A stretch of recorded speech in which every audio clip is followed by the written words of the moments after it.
ಎಲ್ರಿಗೂ ನಮಸ್ಕಾರ. ಇವತ್ತು ನಾನು ಮಾತಾಡೋ ವಿಷಯ ಕೇವಲ ಭಾಷಣ ಅನ್ಕೋಬೇಡಿ. ಇದು ಪ್ರತಿಯೊಬ್ಬ ಮಗ, ಮಗಳು, ಸೊಸೆ ಮತ್ತು ಅಳಿಯನ ಮನಸ್ಸನ್ನು ಮುಟ್ಟುವಂಥ ಒಂದು ಕರದಾಟ ಅಂತ ಹೇಳ್ಕೊಳ್ಳಿ.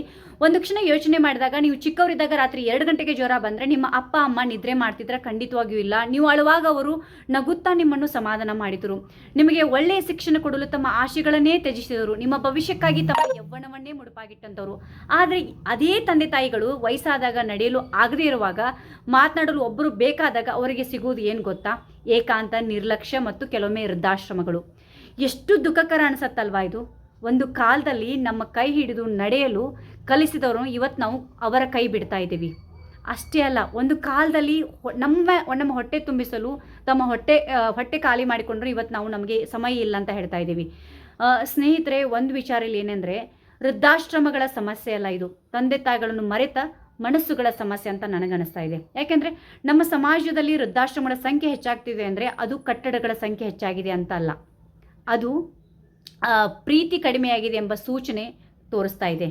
ಅಷ್ಟೇ ಅಲ್ಲ, ಅದು ಕೃತಜ್ಞತೆ ಸಾಯುತ್ತಿದೆ ಎಂಬ ಎಚ್ಚರಿಕೆ ಕೂಡ ನಮಗೆ ಕೊಡ್ತಾ ಇದೆ. ಅಷ್ಟೇ ಅಲ್ಲ, ಅದು ಮಾನವೀಯತೆ ಕುಸಿಯುತ್ತಿದೆ ಎಂಬ ಸಂಕೇತ ನಮಗೆ ತೋರಿಸ್ತಾ ಇದೆ.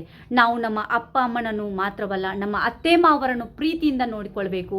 ಯಾಕೆಂದರೆ ಅವರು ಕೂಡ ಯಾರೋ ಒಬ್ಬರ ತಂದೆ ತಾಯಿ ಅಲ್ಲ, ಹೌದು ತಾನೆ? ಸೊ ನಮ್ಮ ಜೀವನ ಸಂಗಾತಿಯನ್ನು ಬೆಳೆಸಿ ನಮಗೆ ಕೊಟ್ಟ ಮಹಾನ್ ವ್ಯಕ್ತಿಗಳು ಅವರು. ಸೊ ಅವರನ್ನು ನಾವು ಚೆನ್ನಾಗಿ ನೋಡ್ಕೋಬೇಕು. ಒಂದು ಮನೆ ದೊಡ್ಡದಾಗುವುದು ಹಣದಿಂದಲ್ಲ, ಆ ಮನೆಯ ಹಿರಿಯರು ನಗುತ್ತಾ ಬದುಕಿದರೆ ಮಾತ್ರ ಆ ಮನೆ ದೊಡ್ಡದಾಗತ್ತೆ.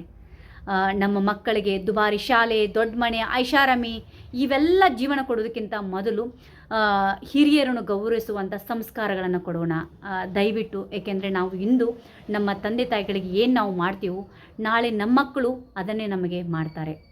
ದಯವಿಟ್ಟು ಎಲ್ರಿಗೂ ನಾನೊಂದು ವಿನಂತಿ ಮಾಡ್ಕೋತಾ ಇದ್ದೀನಿ. I am very emotional today. ನಿಮ್ಮ ಅಪ್ಪ ಅಮ್ಮಗೆ ಕರೆ ಮಾಡಿ, ನಿಮ್ಮ ಅತ್ತೆ ಮಾವರ ಜೊತೆ ಸಮಯ ಕಳೀರಿ.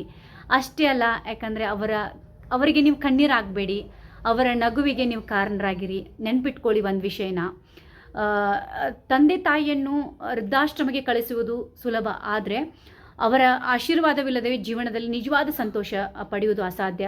ಅವರು ನಿಮ್ಮ ಬಾಲ್ಯವನ್ನು ಸುಂದರಗೊಳಿಸಿದವರು, ನೀವು ಅವರ ವೃದ್ಧಾಪ್ಯವನ್ನು ಸುಂದರಗೊಳಿಸಿ. ಬನ್ನಿ, ವೃದ್ಧಾಶ್ರಮಗಳ ಸಂಖ್ಯೆಯನ್ನು ಹೆಚ್ಚಿಸುವ ಸಮಾಜವಾಗುವುದು ಬೇಡ, ಹಿರಿಯರನ್ನು ಹೃದಯದಲ್ಲಿ ಇಟ್ಟುಕೊಳ್ಳುವಂಥ ಸಮಾಜವಾಗೋಣ. ಎಲ್ರಿಗೂ ಧನ್ಯವಾದಗಳು.